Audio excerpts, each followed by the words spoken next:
बात करते हैं आपकी कुछ पब्लिकेशंस की।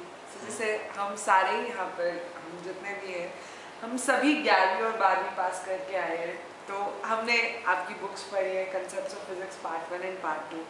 सब काफ़ी बच्चों को, सभी को मतलब पढ़ के उससे काफ़ी फ़ायदा हुआ है। तो आपकी क्या सोच रही थी उस बुक को डेवलप करने के पीछे?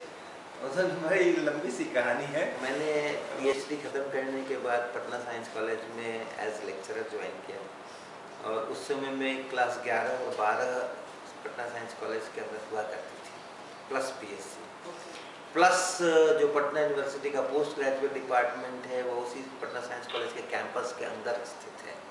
और एक सेम कैंपस है, एक ही बिल्डिंग है, उसी बिल्डिंग के ये कमरे पोस्ट ग्रेजुएट के में यूज़ होते हैं, ये कमरे अंडर ग्रेजुएट में यूज़ होते हैं और 2 कमरे हैं वो 11वीं 12वीं के लिए यूज़ होते हैं, उनकी लेबोरेटरी।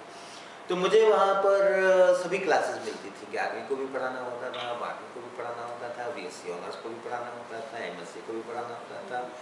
तो ऐसा, तो जब 11वीं 12वीं को पढ़ाने के लिए मुझे कहा गया, मैंने बहुत उत्साह के साथ मेरे रश्मि खलीदे किताब जो हमने खुद पढ़ी थी उसको हमने वहाँ पर एक मेन टेक्स्ट की तरह से लगाया।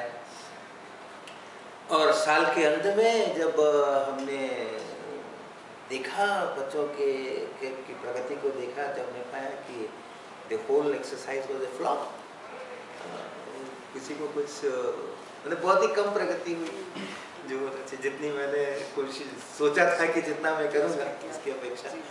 तो मैंने सोचा चलो मैं पहली बार पढ़ाने के काम में आया हूँ तो मेरे को वही पढ़ाना ठीक से नहीं आता है, इसलिए ऐसा हो रहा है, तो अगली बार मिलेगा तो और भी अच्छी तरीके से। और तो this went on for 2-3 times, करीब 3 दफ़ा ऐसा हो गया कि मेरे सारे प्रयासों के बावजूद भी वो बच्चे, उनको फिज़िक्स के अंदर उसके साथ समरसता बनी नहीं, तो फिज़िक्स के साथ वो जुड़ नहीं पाए। प्रश्नों के उत्तर कर लेना अलग बात है, लेकिन वो जुड़ नहीं पाए।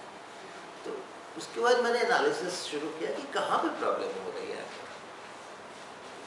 तो बाद में मेरे को ये समझ आया कि ये जो एक कल्चरल डिफरेंस है रश्मि खलीदे में और हमारे स्टूडेंट्स की ज़िंदगी में, वो उसको बैरियर की तरह काम कर रहा है। 10वीं पास करके पहली बार छोटे शहरों से, छोटे गांवों से लोग आ जाते हैं पटना साइंस कॉलेज में, पूरे बिहार से जो भी अच्छे नंबर लाते थे वो वहाँ पहुँचते थे। तो उस तरह के गांव के लोग, छोटे कस्बों के लोग, लेकिन बहुत इंटेलिजेंट, ऐसे बच्चे वहाँ पर हमें मिलते थे। तो उनका जो एक लाइफस्टाइल रहा है और रश्मि खलीदे का जो प्लेटफॉर्म है जिसके ऊपर वो फिजिक्स बिल्टअप हुआ है वो डिफरेंट है। तो वहीं से मेरे को ये बात समझ आई कि साइंस या फिजिक्स ये सिर्फ एक विषय नहीं है, it's a part of your own life. तो आप जैसे ज़िंदगी जीते हो उसी के अनुसार उसको पैकेजिंग करना पड़ेगा। वैसा पैकेजिंग नहीं करेंगे तो वो हम नहीं कम्युनिकेट कर सकते हैं ठीक ढंग से, specially at this maturity level. मैंने अपने आप में उस रश्मि खलीदे फिजिक्स की किताब को क्यों इतना पसंद किया और उससे इतना फिजिक्स क्यों लर्न किया, वो भी मुझे बाद में समझ आया। वो इसलिए मैंने किया कि वो किताब मेरे सामने आई कब, जब मैं एमएससी कर रहा था। उसके पहले तो मेरे सामने वो किताब आई, मैं जानते ही नहीं था। तो उस समय तक चूँकि अपना मैच्योरिटी लेवल इतना हो चुका था कि independent of the packaging I can see what it is, right. लेकिन ये जो है जहाँ 10वीं पास करके हम अभी आए हैं, तो वहाँ पर तो हमें सबसे पहले वो पैकेज दिखाई पड़ता है। तो ये था मूल कारण। हमने फिर बहुत कोशिश की कि कुछ ऐसा अवेलेबल हो, टेक्स्ट बुक्स अवेलेबल हो जो कि इंडियन कल्चरल बैकग्राउंड को लेकर के एक मिडिल टाइप का, छोटा शहर टाइप का, एकदम गांव देहात भी उसका मेरा भी एक्सपोजर नहीं है और मेट्रोज का भी नहीं, थोड़ा छोटे शहर, तो उसके अराउंड फिजिक्स बिल्टअप हो, वो मुझे मिला नहीं। Then I give it a try कि मैं कोशिश करता हूँ और इस तरह से ये किताब लिखी। मैं बताना चाहूँगी कि आपका प्रयास, जैसे आप भी जानते हो कि आपने एक छोटा सा प्रयास किया सारे स्टूडेंट्स को, सारे हमारे इंडिया के स्टूडेंट्स को एक हेल्प करने में, वो आज इतना सक्सेसफुल है क्योंकि कोई भी चाहता है कि वो कुछ अच्छे इंजीनियरिंग कॉलेज या वो फिजिक्स में कुछ अच्छा कर पाए, तो वो उस बुक को रेफर ज़रूर करता है sir. Thank you sir for that book. Well, जैसे कि अभी आपने सर मेंशन किया पटना साइंस कॉलेज के बारे में, हम सभी जानते हैं कि आपकी शायद एजुकेशन भी वहीं से रही है और उसके बाद आपने बताया कि आपने वहाँ ज्वाइन किया एज ए लेक्चरर। सर कुछ आप अपने रिलेशनशिप बताना चाहेंगे पटना साइंस कॉलेज के साथ? पटना साइंस कॉलेज के साथ मेरे बहुत गहरे रिलेशन हैं, क्योंकि जैसे मैंने शुरू में आपने पूछा था तो बताया, स्कूल डेज के अंदर में मैं बिल्कुल भी सीरियस नहीं था पढ़ने में। तो मार्क्स बहुत ख़राब आते थे, घर के लोग बहुत चिंता करते थे कि ये क्या कैसे सर्वाइव करेगा ये बड़ा होकर के तो लेकिन एक अच्छी बात जो रही कि हमने ये मार्क्स कम आ गए और मुझे क्रॉस लग रहे हैं, मैं पास नहीं हो रहा हूँ सब्जेक्टली, इसका टेंशन मेरे को कभी नहीं। क्लास तो मैंने कभी दोबारा रिपीट करी नहीं, संयोग से रिपीट उतनी नौबत नहीं आई कि क्लास रिपीट करना पड़े, लेकिन उस बिल्कुल बॉर्डर तक हम पहुंच जाते थे एग्जामिनेशन में। लेकिन उसके कारण से कभी टेंशन नहीं होता था, हमने कभी ट्यूशन नहीं लिया। ये नहीं कि हाँ मैथमेटिक्स कमज़ोर है तो मैथमेटिक्स का ट्यूशन ले लो, और फिजिक्स कमज़ोर है तो फिजिक्स का ट्यूशन ले लो, वो हमने किया नहीं। घर में हमने ज़्यादा पढ़ाई करी नहीं कि हाँ नहीं हो रहा है तो और ज़्यादा 4 घंटे और पढ़ लो, रात में और जग लो, वो किया नहीं हमने। 7 घंटे 8 घंटे सोना, फिर 1.5-2 घंटे खेल कूद करना, इधर उधर गप्पे करना, दोस्तों के साथ रहना, ये सब करना। जितना पढ़ने में मन लगा उतना पढ़ा, जब मन नहीं लगा तो रख दिया उठा करके, इम्तहान में नहीं आया कोई बात नहीं, ऐसा चला। पटना साइंस कॉलेज में आने के बाद यहाँ पर जो हमें शिक्षक मिले और यहाँ पर जो शिक्षकों ने हमारे साथ में मेहनत करी, पूरे क्लास के साथ में मेरे साथ में, उसने मेरे को जगा दिया। तो वहाँ से मेरे को समझ आया, मैंने आनंद आना शुरू हुआ। उसके पहले मज़ा नहीं आ रहा था, मज़ा नहीं आ रहा था तो हम कर नहीं रहे थे। जब मज़ा आने लग गया, आनंद आने लग गया, साइंस के अंदर में, फिजिक्स के अंदर में, मैथमेटिक्स के अंदर में, हिंदी के अंदर में, इंग्लिश के अंदर में, तो सारी जो शक्तियाँ थी वो जागृत हो गई। तो वहाँ से मेरा बिल्कुल ट्रांसफॉर्मेशन हो, राइट। तो पटना साइंस कॉलेज ने मेरे को बहुत ज़िंदगी के अंदर में बहुत बड़ा टर्न, बहुत बड़ा मोड़ लाया, उसने बहुत बड़ा ब्रेक दिया उसने एक तरीके से। और इसीलिए जब मैं वहाँ बीएससी कर रहा था और इतने अच्छे शिक्षक थे वहाँ पर, इतने बढ़िया, इतनी अच्छी पढ़ाई होती थी, उसी समय हमें लगा कि नहीं, इस कॉलेज को मुझे वापस देना है इस कॉलेज को मुझे वापस देना है। तो उसी समय ऑलमोस्ट मैंने ये सोचा था कि अगर इस कॉलेज ने मुझे अपॉइंटमेंट दिया तो मैं यहाँ आकर के जरूर पढ़ाऊँगा।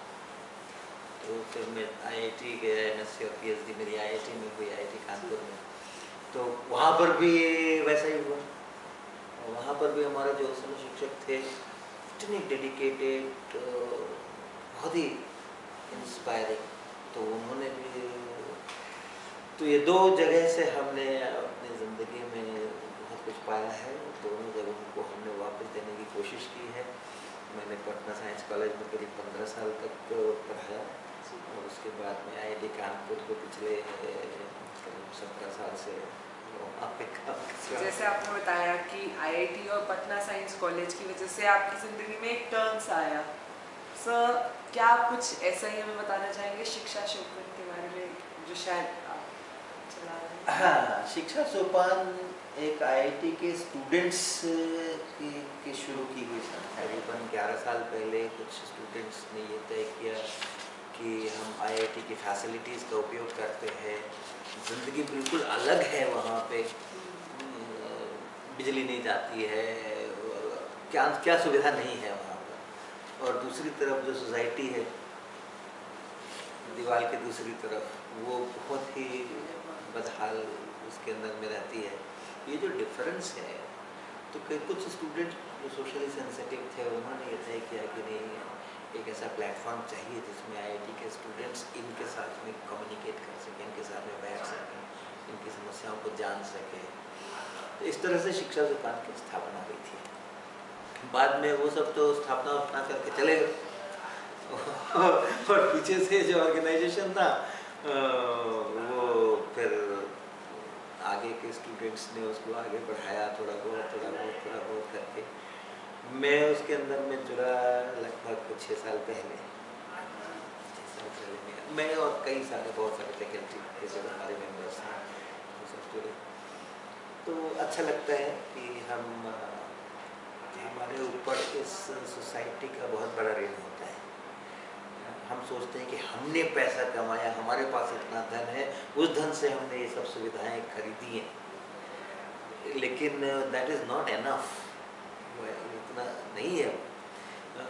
आप क्या खरीदोगे? उस आदमी की भूख कैसे खरीदोगे जो आधे पेट रह करके और प्रोटेक्शन करता है? कैसे खरीदोगे उसको आप कितना भी बड़े बिल्डिंग्स के अंदर में रहते हो, लेकिन वो जो मजदूर उसके अंदर में काम करता है उसको 150 रुपये 200 रुपये। और हमारे अभी भी IIT कानपुर के अंदर में ढेरों ऐसे लोग हैं जो कैंपस के अंदर रहते हैं, सर्वेंट क्वार्टर्स में रहते हैं और मजदूरी करते हैं और 80 रुपये प्रतिदिन उनको मिलते हैं। जिस दिन काम मिला उस दिन, जिस दिन काम नहीं मिला उस दिन नहीं। और वो लोग बिल्डिंग्स खड़ी करते हैं।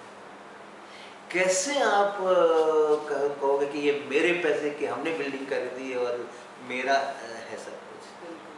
तो वो जो सोसाइटी का ऋण है अपने ऊपर, उपकार है अपने ऊपर, आज हम इतना कंफर्टेबली रहते हैं और हमें लगता है कि हाँ हमने जनरेट किया है सब कुछ, हमने पैसा कमाया, उससे हमने ये खरीदा, उससे हमने वो खरीदा।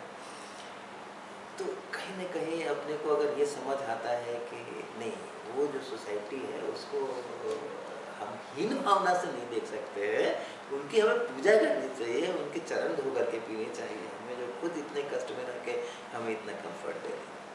तो शिक्षा सोपान के माध्यम से हम लोग यही करने की कोशिश कर रहे हैं कि एटलीस्ट जो एक साइकोलॉजिकल ब्रिज है उसको तो हम रोकें। इकोनॉमिकल ब्रिज को तो हम नहीं पाट सकते हैं, लेकिन एक जो साइकोलॉजिकल गैप है, इधर के लोगों को लगता है कि हाँ हम बहुत बड़े हैं और हम बहुत ये हैं, और वो सब छोटे कीड़े मकोड़ों की तरह। उन लोगों के मन में भी बहुत फ्रस्ट्रेशन है। अपने बीच में वो देखते हैं कि हाँ ये IIT के प्रोफेसर की बेटी कैसे चलती है, किस तरह के स्कूटी पे चलती है, कैसे कपड़े पहनती है, और उसी एज की जो, और वहीं रहती है, उसी सर्वेंट क्वार्टर के अंदर में रहती है, उसी एज की जो बच्ची दूसरी है, वो उसको घर के बचे कुचे कपड़े मिलते हैं पहनने के लिए, तो उसको भी बहुत फ्रस्ट्रेशन है। दोनों साइकोलॉजी जो है, दोनों की जो मानसिक स्थितियाँ हैं वो गलत हैं, डिस्टॉर्टेड हैं। तो शिक्षा सोपान के माध्यम से लगभग 300 to 350 परिवारों से हमारा रोज़ का संपर्क होता है। उनके बच्चे हमारे पास में पढ़ने के लिए आते हैं, खेलकूद होता है, हम उनके घरों पे जाते हैं, हम IIT कानपुर के अंदर में फंक्शन करते हैं, और इन सब के पेरेंट्स को, ये सब जो ठेले वाले और सब्जी वाले और ये लोग हैं, इनके पेरेंट्स को लाकर हम उसी ऑडिटोरियम में बिठाते हैं जिस ऑडिटोरियम के अंदर में ये होता है। हम खुद उनके घरों में जा कर के बैठते हैं, उनके साथ बातें करते हैं। तो शिक्षा और सोपान के माध्यम से हम लोग इस तरीके का काम करते हैं। बहुत ही अच्छा प्रयास है ये। तो एक हम सोसाइटी के गैप को ख़त्म करते हैं, और हर एक बच्चे को, जैसे कि आजकल राइट ऑफ एजुकेशन पास हो चुका है, तो हर एक बच्चे को उतना ही एक्सर्शन मिलता है, उतना ही उसे एक्सप्लोर करने का मौका मिलता है दुनिया। बहुत अच्छा प्रयास है सर।